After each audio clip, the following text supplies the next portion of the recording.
now here's how it's gone down over the past week. Looters in Chicago did an estimated $60 million worth of damage to a swanky area on the north side, all because a black man got shot in the shoulder while trying to kill some cops. Meanwhile, a 5-year-old white boy in North Carolina was gunned down in broad daylight at point-blank range by a black man for no discernible reason whatsoever, and a white Macy's employee who was beaten senseless by an 18-year-old black man is now begging the court for mercy for his attacker. Now, that's not how the national headlines read, of course, because see, we're supposed to believe that every black person is an innocent saint, and every white person is a dyed-in-the-wool racist, because it all comes down to color. That's the narrative. Because after all, the only way to get people to vote for their own enslavement is to lie. So that's exactly what the left does.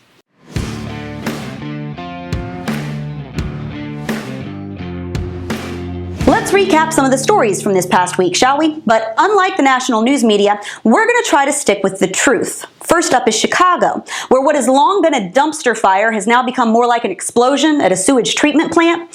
Looters and criminals did an estimated $60 million in damage to the city's north side, where they burglarized stores like Gucci, Nike, Nordstrom, Neiman Marcus. You know, the ones you hit up for food and clothing? Yeah.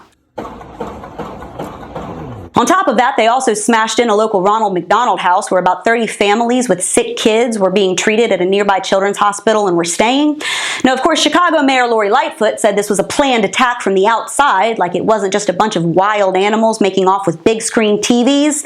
But over at Black Lives Matter, one of the organization's own leaders said that it is totally okay for these people to break into stores and steal whatever they want, because it's reparations for black folks.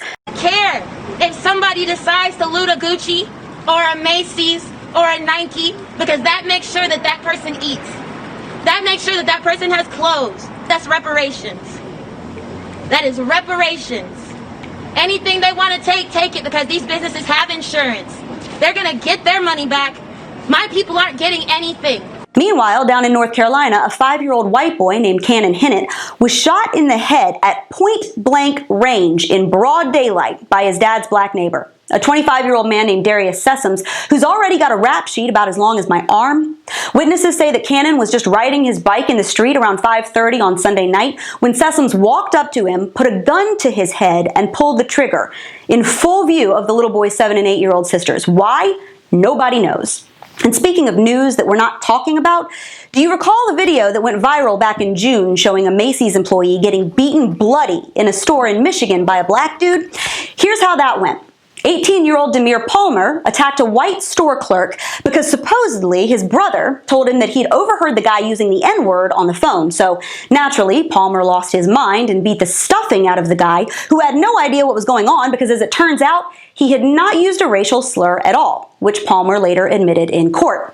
And at the time, leftists praised Palmer on social media, suggesting that the white guy had it coming. Now, get this, the employee, who was so traumatized by the attack that he declined to even testify against Palmer in court, begged that court for mercy for his assailant. According to prosecutors, the man said he didn't want an 18-year-old being branded as a felon for the rest of his life because of one mistake, a mistake that could have cost this man his life. Now, thanks to that mercy, Palmer is now being charged as a juvenile despite actually being an adult. Now, what does this insanity all have in common? Other than it shows the worst of humanity and it makes us all even more depressed than we already are? Thanks, 2020. Because as awful as it all is, it exposes both truth and lies. See, when thousands of people can destroy a city all because a dude got popped in the arm because he was trying to kill the cops in the first place, and all the damage and violence are excused as justifiable behavior because, well, they're only taking what's owed to them.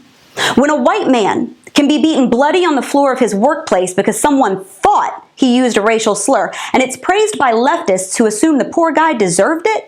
When a little white boy can be shot in the head by a black man out of the blue and in broad daylight, and it doesn't even warrant a mention on the nightly news because it doesn't fit the racial narrative, we have got more than a problem. Because none of that has crap diddly to do with racial justice. Do y'all see how they're playing people here? Not like it's cleverly hidden. When evil is selectively called out, when headlines live or die based on the color of the people involved, when violence is justified and even encouraged depending on who's doing it, that's on purpose. Divide and conquer isn't just a cliche, it's a plan.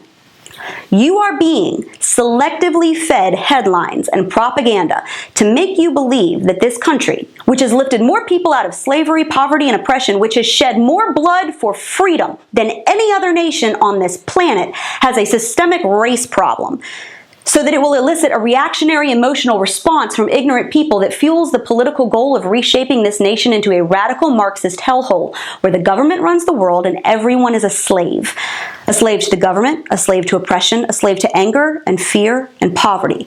And I don't care whether you are white, Black, Republican, Democrat, Christian, atheist, from California or Alabama. If you are pro-Black Lives Matter and you are buying into this junk, then slavery is exactly what you are supporting.